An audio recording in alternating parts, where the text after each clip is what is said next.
प्रणाम, नमस्कार।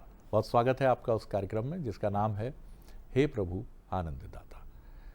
और इसके एक और नए एपिसोड में आपका स्वागत है।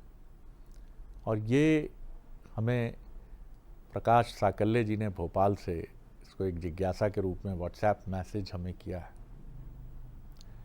इन्होंने ये कहा है कि परिवार हो, समाज हो, सार्वजनिक क्षेत्र हो, क्षमा शब्द बड़ा विलुप्त होता जा रहा है या बड़ा सेरेमोनियल हो गया है, किसी सेरेमनी की तरह हो गया है कि व्यक्ति स्वांग पाखंड तो करता है कि वो क्षमा मांग रहा है, वो भीतर तक बहुत विनम्र भाव से भरा है, लेकिन ऐसा है नहीं। और इसीलिए न क्षमा मांगने वाला प्रभावित करता है और जिसके साथ कथित रूप से कुछ गलत हुआ है और जो अपेक्षा रख रहा है कि उससे क्षमा मांगी जाए, उसके मान की रक्षा की जाए, उसे भी यही लगता है कि उसे छला गया है, क्षमा मांगने का एक स्वांग किया गया है और ये क्षमा नहीं थी। तो साकल्य जी ये जानना चाहते हैं हमारे विद्वान वक्ता से कि आखिर क्षमा का कुछ सुख है भी, कि ये सिर्फ एक कलयुग में क्षमा के मायने भी बदल गए हैं। अब क्षमाशीलता या क्षमा करने के बाद भी मन शांत नहीं होता है और मन अशांति से और भर जाता है। न जिसके साथ आपने अन्याय किया है वो भी ये एक्सपेक्ट करता है कि नहीं, ये क्षमा नहीं मांगेंगे, आएंगे भी मांगने तो उसके पीछे भी कोई ना कोई गणित होगा, कोई राजनीति होगी। और जो क्षमा मांगने का नाटक कर रहा है वो भी ये जानता है कि मैं कर रहा हूं। तो ये कहते हैं आखिर क्षमा कहाँ चली गई है। और क्षमा तो कहा गया, क्षमा बड़न को चाहिए छोटन को उत्पात। तो ये कहाँ चले जा रहे हैं हम, किस अंधी दौड़ में हैं। कोई माफी भी ऐसा मांगता है जैसे लाठी मार रहा है, चलिए माफ कर दीजिए, गलती हो जाती है सबसे, छोड़िए भूलिए, अटकिए मत, माफी मांग रहा हूं आपसे।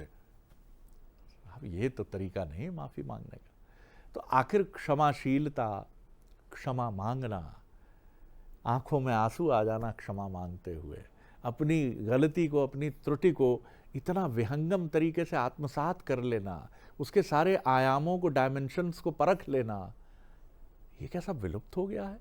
और क्या हम एक ऐसी बर्बर और एक अमानवीय सोसाइटी की तरफ बढ़ रहे हैं जैसे हम प्रागैतिहासिक काल में, प्राइमिटिव टाइम में थे, कि जहां हम सिर्फ शिकार करना, एक दूसरे को निर्ममता से मारना जानते थे। मारने का अर्थ मांस के लिए ही मारना नहीं है, मारने का अर्थ ये भी है किसी को जीवित रहते मार देना। इसी प्रश्न को लेकर साकल्य जी बड़ा गहरी दार्शनिक आपने व्याख्या कर डाली है, मैं भी डूब गया आपके प्रश्न में। तो सीधे चलूंगा मैं भगवत गीता के अध्येता, मानस मर्मज्ञ प्रोफेसर डॉक्टर सुरेंद्र बिहारी गोस्वामी जी के समक्ष प्रणाम कर रहा हूँ। स्वामी जी, साकल्य जी का विवेचन प्रश्न का बड़ा अच्छा आपने किया है। मैं भी क्षमा शब्द को बड़ा संकुचित और अंग्रेजी के स्वारी से जोड़ देता था जी। जैसे हमारे यहाँ एक प्रचलन, यद्यपि ये अचूक औषधि वो ले गए अपने यहाँ से, जिन जिन ने हमारे यहाँ आक्रांता आए, जिन जिन लोग, जितने भी आक्रांता आए, उन्होंने ये अपर निधि हमसे ली। इससे बड़ी कोई निधि नहीं है। और इसके बदले उन्होंने एक वो अंग्रेजी का शब्द हमें सौंप दिया, सॉरी। तो हम सॉरी को क्षमा से जोड़ देते हैं। क्षमा और सॉरी की कोई तुलना नहीं है, कोई तुलना नहीं। सॉरी एक औपचारिकता है आपके द्वारा कही जाने वाली, एक व्यवहारिकता आप निभा देते हैं सॉरी बोल देने से। लेकिन सॉरी बोलना मुख में शब्दों का खेल है, अंतर मन का संबंध क्षमा से, बहिरंगता का कोई संबंध क्षमा से नहीं होता। दूसरा ध्यान रखिए, पिताश्री एक बात कहते थे, हमारा जीवन ही क्षमा के लिए हुआ है। ये गूढ़ता हम नहीं समझ पाते कभी भी। 84 लाख योनि भोग कर घर से भटक कर घूम रहे हैं। एक सुंदरतम घर था जहां ना भूख थी ना प्यास था, नाना प्रकार के 56 भोगों की अनुभूति थी, न मृत्यु था न जन्म था, परमात्मा का सहज सानिध्य था, स्वर्णिम स्वर्गीय आनंद हर पल हमारे साथ रहता था। हम अपरिमित परमानंद के स्वरूप में स्थित थे। वहां से किसी भूलवश यहां आ गए, वहां से किसी भूलवश। ये भूल कहां से हुआ? ये भूल हमारे कर्म फल में कहीं ना कहीं हो गया। हम पाप पुण्य के फेरे में पड़ गए, हमने कुछ जमा कर लिया तो चक्कर लगाया 84 का। 84 का चक्कर लगाते हम वहां पर पहुंच गए जहां का अंतिम आभूषण क्षमा है, जहां का अंतिम आभूषण आखिरी बचा, बस यहीं से क्षमा मांग लीजिए तो हमें नर्तन मिला। नर्तन क्षम्य है क्योंकि परमात्मा की प्रीति जुड़ी हुई है उससे। हम परमात्मा की अपरिमित रचना है, अपरिमित रचना है, ध्यान रखिएगा, अपरिमित। तो हम नर्तन में आई है अपने तमाम जीवन के, अनेकों अनेक जीवन में किए गए कर्म अकर्म विकर्म के प्रति क्षमा मांगने के लिए। वो मिलते हैं हमारे जीवन में, वो सत्संगी आते हैं, वो लेन देन की मंडी है दुनिया, वो हमसे फिर से मिलते हैं। यहाँ पर ये कुंभ का मेला है जहाँ बिछड़े हुए लोग मिलते हैं हमसे। कोई भाई बनकर आया है, कोई बहन बनकर आया है, कोई शत्रु बनकर आया है, कोई मित्र बनकर आया है, कोई दुख लेकर आया है, कोई सुख लेकर आया है। सबसे हमें क्षमा लेना है। क्षमा वो अंतिम आभूषण है आपका जो सिरमोर मुकुट होकर आपको पयान कराएगा। क्षमा उतनी प्रक्रिया है। क्षमा बुद्धि को शुद्ध करने की संजीवनी है। आप बुद्धिमान हैं लेकिन क्षमा का गुण यदि आपके जीवन में नहीं है तो वो बुद्धि अशुद्ध है। बहुत गहरी बात ध्यान रखेगा, वो बुद्धि अशुद्ध है। क्षमा हमारे नाना प्रकार के जीवन के सबसे बड़े शत्रु, हमारे जीवन का यक्ष ने पूछा था युधिष्ठिर से प्रश्न, हमारे जीवन का सबसे बड़ा शत्रु कौन है? तो युधिष्ठिर ने कहा था क्रोध। हमारे जीवन का सबसे बड़ा, क्रोधेन ज्ञान नाशनम, बुद्धि विभ्रंश। ध्यान रखिएगा, जाको प्रभु दारुण दुख दीना ताकि मति पहले हर लीना। ये क्रोध है जो अपनी दारुणता से तुम्हारे मति का हरण कर लेता है। क्रोध की अचूक औषधि क्षमा ही है। अरे क्या सुंदर बात है, वाह। आप ध्यान रखिए, मालूम है परमात्मा को कि संसार में अचूक औषधि है क्षमा। और क्षमा की प्रक्रिया है, आप समझिए, क्षमा उस परिशुद्धता की तरह है जिसको जहां आप लगा देंगे, जिस भी व्याधि में, हमारे जीवन की 4 परम व्याधि है, अनर्थ, उन सब में ये क्षमा रखिए आप। क्षमा बोलने का अर्थ केवल मांगना नहीं है, देना और मांगना दोनों क्षमा है। देना, किसी को क्षमा कर देना, और किसी से क्षमा मांग देना, दोनों एक ही घाट है, 2 घाट नहीं है। अरे कितनी सुंदर बात है, वाह। दोनों एक ही घाट है। वाह, वाह, तो ये 4 अनर्थ में आपके साथ रहते हैं, चारों अनर्थ में आपकी रक्षा करते हैं। वेद अनर्थ किसको कहते हैं? आप देखिए कितना गहरी बात है। हमारी जितनी भी प्रक्रियाएं हैं, जितने भी उपनिषद हैं, उनका सार, जितने भी सदाचार लिखे हैं, जितने भी विद्वानों ने कहा, उन्होंने 4 अनर्थ स्थापित किए जो हमारे जीवन में अनर्थकारी हो सकते हैं। तो इसमें क्षमा की औषधि मिला लीजिए तो अनर्थकारी नहीं होंगे। यौवनम, यौवनम धन संपत्ति नाम, प्रभुत्वम अविवेकिता, ये अनर्थ है। ये 4 अनर्थ हैं आपके जीवन में। सार्थक हो सकता है जीवन इनसे यदि आपने क्षमा का गुण रखा हुआ है, क्योंकि उससे बुद्धि शुद्ध हो जाएगी। बुद्धि शुद्ध हो जाएगी तो बुद्धिमत्ता से आप इन 4 को व्यतीत करेंगे ना। तो जब बुद्धिमत्ता आ गई तो विनम्रता आ जाएगी, शीलता आ जाएगी, सदाचार आ जाएगा, माधुर्य आ जाएगा आपके जीवन में। यौवनम दा जवानी जोश है। क्या देखिए आप क्या कर रहे हैं, आप क्या बोलते हैं, दुरुक्ति। आपकी भाषा में कितने आप शब्द होते हैं, दुरुक्तियों का प्रयोग करते हैं। कितने मतवाले हो गए हैं आप। माता पिता को मूढ़ समझते हैं, ज्ञान देने वालों को मूढ़ समझते हैं, वेद उपनिषद पुराण कथाओं को, कुल परंपराओं को मूढ़ समझते हैं। आप स्वयं समर्थ विद्वान हो गए, क्योंकि क्यों? ये जवानी आ गई आपकी। यौवनम धन संपत्ति नाम, प्रभुत्वम अविवेकिता, एक एक अप्य अनर्थम किमत्र चतुर्थकम। जो एक आ जाए किसी के पास तो अनर्थ है, और 4 किसी के पास है तो, अरे बाप रे बाप रे। आप समझिए। तो जब आप युवापन में प्रवेश करते हैं, युवापन का अर्थ समझते हैं आप? युवापन में ये काम वासनाओं से विरक्त हो तो समझ पाए। आपको हिंदी के शब्दों की मीमांसा करना है, उल्टा कर दीजिए, युवा को वायु बना दीजिए। युवा को उल्टा किया तो वायु, उमंग, तरंग, जो चले पवन की चाल जवानी उसको कहते हैं, ठीक जो बुझते दीप जलाए रवानी उसको कहते हैं, हर्षे तो फूल खिला दे, रूठे तो प्रलय मचा दे, जो पग पग बांधे आंधी जवानी उसको कहते हैं। कहते हैं। वाह, ये युवापन है। जमीन में पैर मारो तो आप पानी निकाल दो आप, और आप काय में व्यतीत कर रहे हो उसको, कुकर सुकर की तरह घूमने में। कौन सी मदमस्ता है? वह क्षमा रखो, मांगो भी और दो भी। अपने छोटों के प्रति स्नेह रखो, अपने बड़ों के प्रति क्षमशील बने रहो, हाथ जोड़े खड़े रहो, कुछ ना कुछ मिलेगा। जब हम दोनों कर जोड़ते हैं ना, तो ये मुद्रा क्षमा की है, क्षमा की है। यही मुद्रा है, ध्यान रखिएगा। ये राम कथा सुंदर करतारी, इसमें श्रोता वक्ता बराबर हो गए, बोलने वाले बात करने वाले बैठे हैं, तब आप क्षमा योग्य होते हैं। आपके हाथ जुड़ते ही नहीं है, आपका शीश झुकता ही नहीं है। तो जब तक आपने हाथ जोड़ना और शीश झुकाना नहीं सीखा है, आदर में, आत्मीयता में, सम्मान में, ज्ञान में, तो आप फिर ज्ञानार्जन नहीं कर पाएंगे। युवावस्था, धन संपत्ति नाम 4 पैसा आपके पास आए तो सबसे पहले क्षमा ले आइए, क्योंकि क्षमा ले आएंगे आप तो उससे विनम्रता आएगी, शीलता आएगी आपके जीवन में। ठीक बात है। सबसे बड़ी संपत्ति है क्षमा। ये संसार की संपत्ति नहीं है, क्षमा रूपी संपत्ति तुम्हारे पास है क्या? सबसे बड़ा। नरस्य भूषणम रूपम, रूपस्य भूषणम गुणम, गुणस्य भूषणम ज्ञानम, ज्ञानस्य भूषणम क्षमम, क्षमा वीरस्य भूषणम।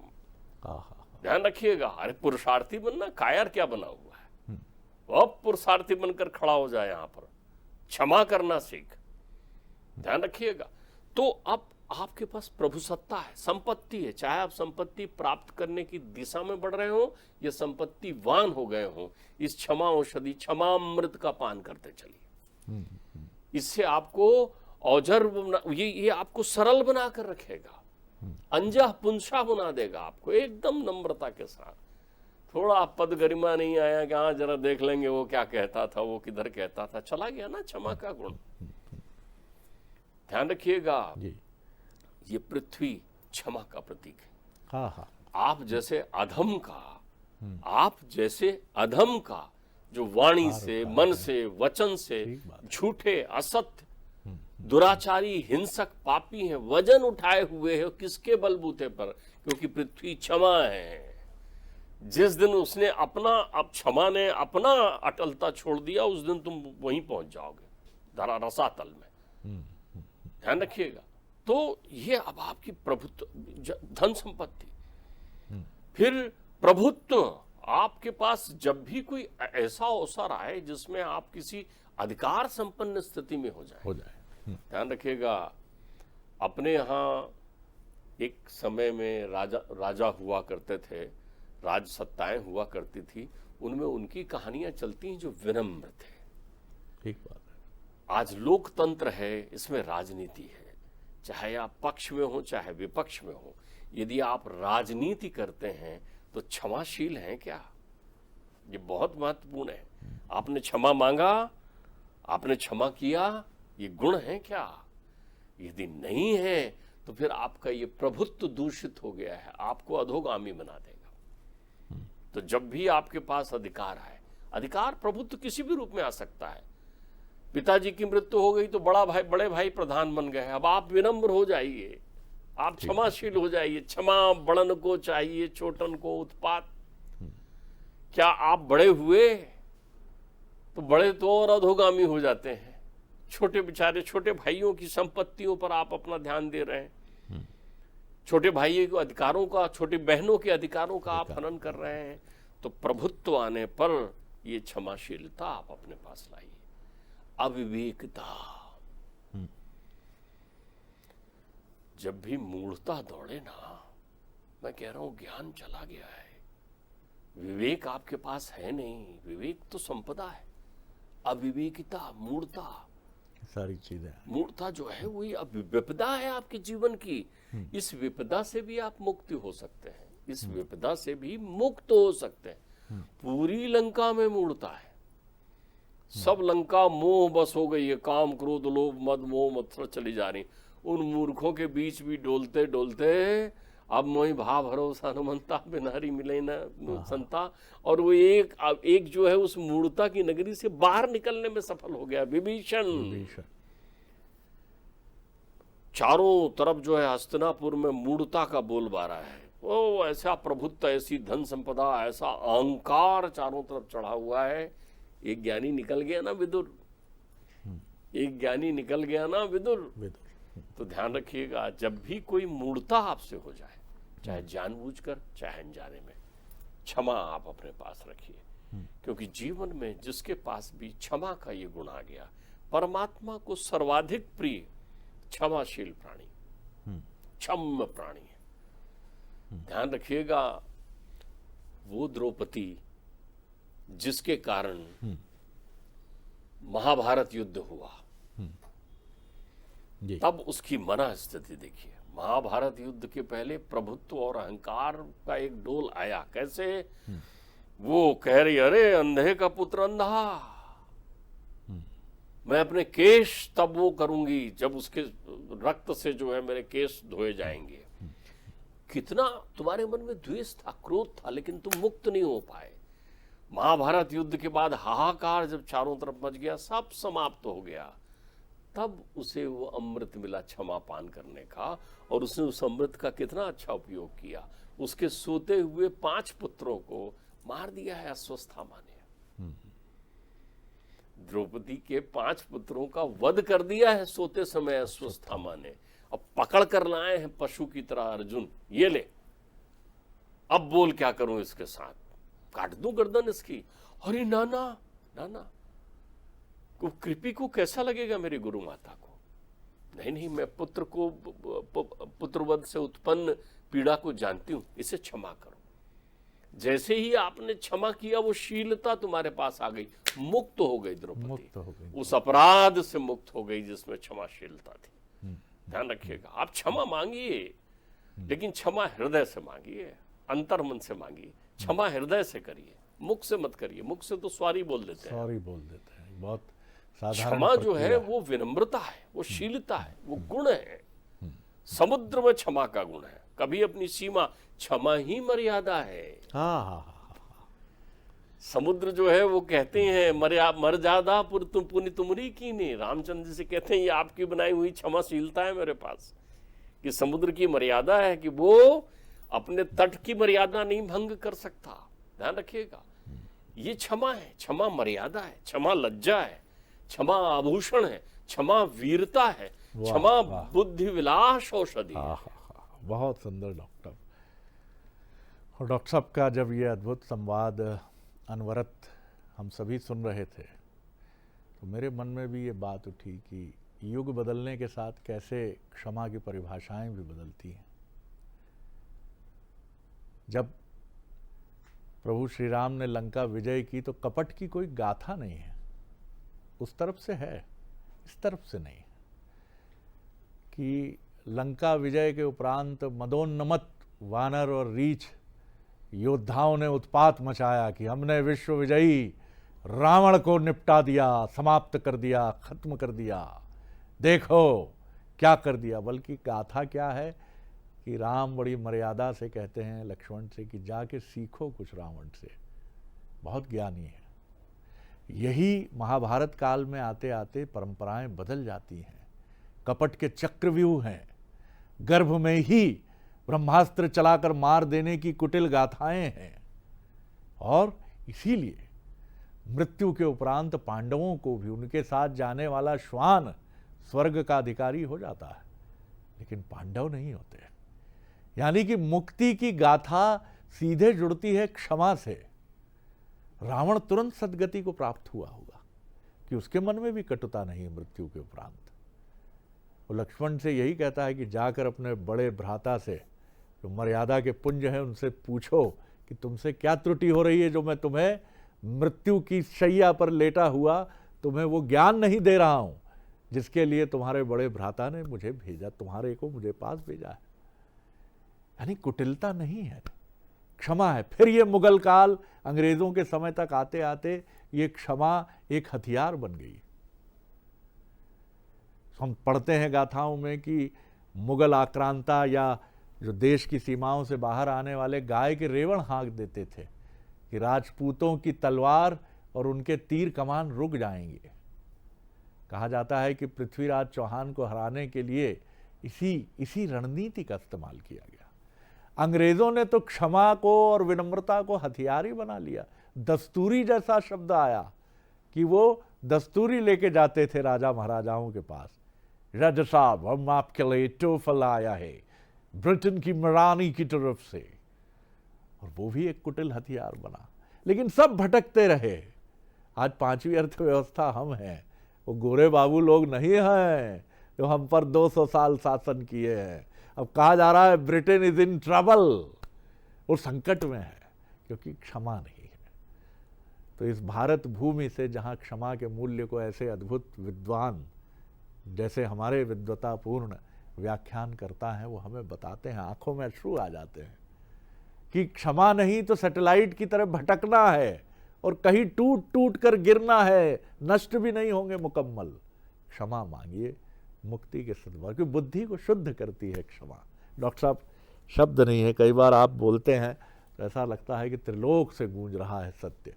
अगले एपिसोड में एक और विषय लेकर उपस्थित होंगे। प्रणाम, नमस्कार।